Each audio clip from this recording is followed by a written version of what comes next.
ஈரோடு ஆறுமுகம் சோழி பிரசன்னம் பார்க்கும் ஜோதிடர் உங்களிடத்தில் சில கருத்துக்களை கூற விரும்புகிறேன்.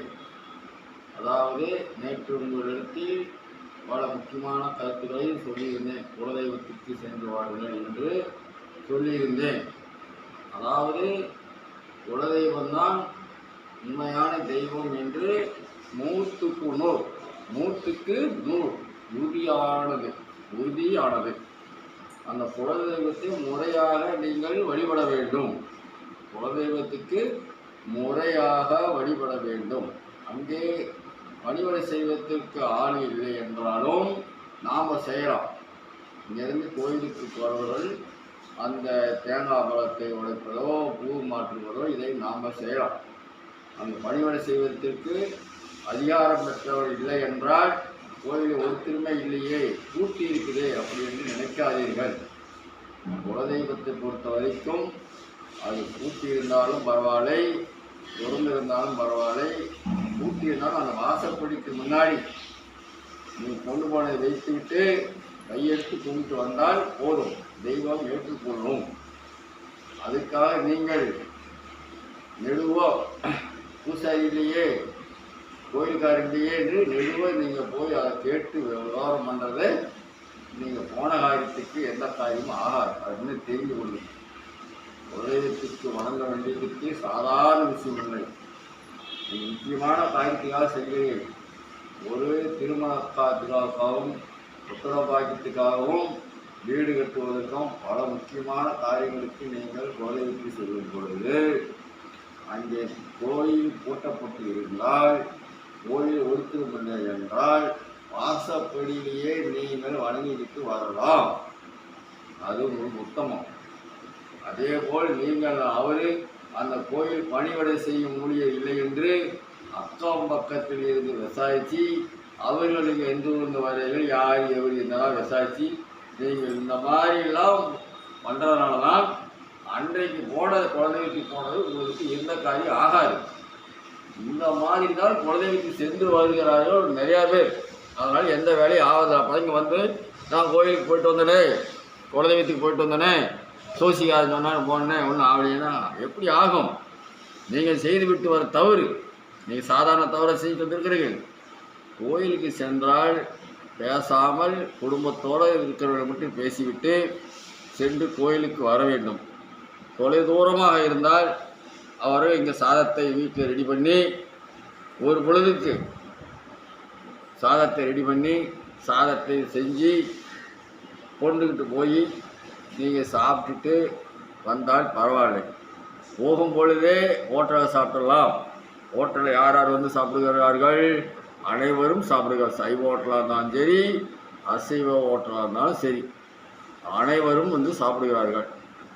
எல்லா இடத்துக்கும் போயிட்டு வந்து அப்போ நீங்கள் கோயிலுக்கு போயிட்டு வந்து என்ன அர்த்தம் சொல்லுங்க பார்க்கலாம். அதாவது சும்மா திருவிழா காலங்களுக்கு சென்று வருவது வேறு, முக்கியமான காரியங்களுக்கு சென்று வருவது வேறு. அதெல்லாம் சொல்லுகிறேன். கடையில் வந்து சாப்பிட வேண்டாம் என்று நான் சொல்லவில்லை. கோயிலுக்கு சென்று வந்தால் முக்கியமான காரியங்களுக்காக நம்ம வீட்டில் பல பிரச்சனைகள் இருக்கிறது. கொஞ்சம் பிரச்சனையாக ஒவ்வொருத்தருக்கு இருக்கிறது. உடம்புல எப்படி நோய் இருக்கிற மாதிரியே வீட்டில் அவ்வளோ பிரச்சனைகள் இருக்கிறது.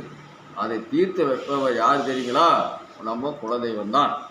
அவர்கிட்ட போய் உத்தரவு வாங்கிட்டு தான் நீங்கள் மற்ற தெய்வங்களை சந்திக்கிறதுக்கு நீங்கள் செல்ல வேண்டும். தவிர மற்ற தெய்வங்களை சந்தித்து விட்டு நீங்கள் குலதெய்வத்துக்கு வருவது அவ்வளோ சிறப்பு அல்ல.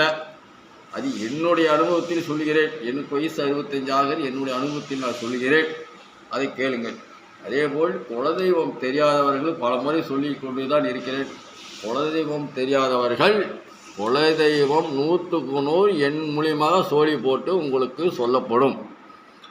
அது ஒரு 9 வாரம் நீங்கள் பதிபக்தியாக நான் சொல்லபடி வீட்டில் இருந்தீங்களானால் குலதெய்வம் உங்களுக்கு நன்றாக தெரியும். அதை நான் உங்களுக்கு சோழி மூலமாக அறிமுகப்படுத்துகிறேன். அது உத்தமம். அதை முன்னே தெரிந்து கொள்ளுங்கள்.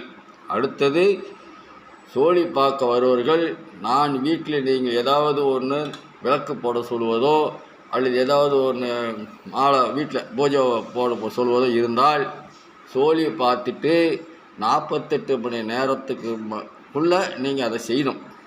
செய்ய தவறினால் அது பலிக்காது. நான் சோழி சொன்னது பலிக்காது. நீங்கள் விட்ட அடுத்த வருஷம்தான் நான் தேதி போட்டு எழுதி வச்சுருப்பேன். நீங்கள் வந்துட்டு போனது மீண்டும் அடுத்த வருஷம். இது வந்து நீங்கள் சோசிகாரன் சொல்லுகிறான் என்று நினைக்காதீர்கள்.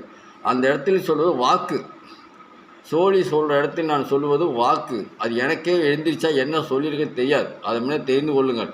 நீங்கள் ஃபோன்லேயே ஒரு வாரம் கழிச்சு வந்தேனே என்ன சொன்னீங்களேன்னா அது எனக்கு தெரியவே தெரியாது. அது நான் சொன்னது இல்லை, வாக்கு பலிதம். அது வாக்கு சொல்லுகிறது. அதனால் நீங்கள் யாராக இருந்தாலும் வசதி வாய்ப்பு தகுந்த அவருக்கு பலன் அறிய நீங்கள் வந்து இடையில எங்கிட்ட கான்டாக்ட் பண்ணிக்கிட்டு இருந்தீங்களா அது உத்தமம். ஒரு 2-3 நாள் என்னை கூப்பிடாத இருந்து நான் ஃபோன் பண்ணி நீங்கள் எடுக்காத இருந்தால் அந்த இதுக்கு வந்து மதிப்பு கிடையாது. அந்த சோழி பார்த்துட்டு போனதுக்கு மதிப்பு கிடையாது. அது முன்னே தெரிந்து கொள்ளுங்கள்.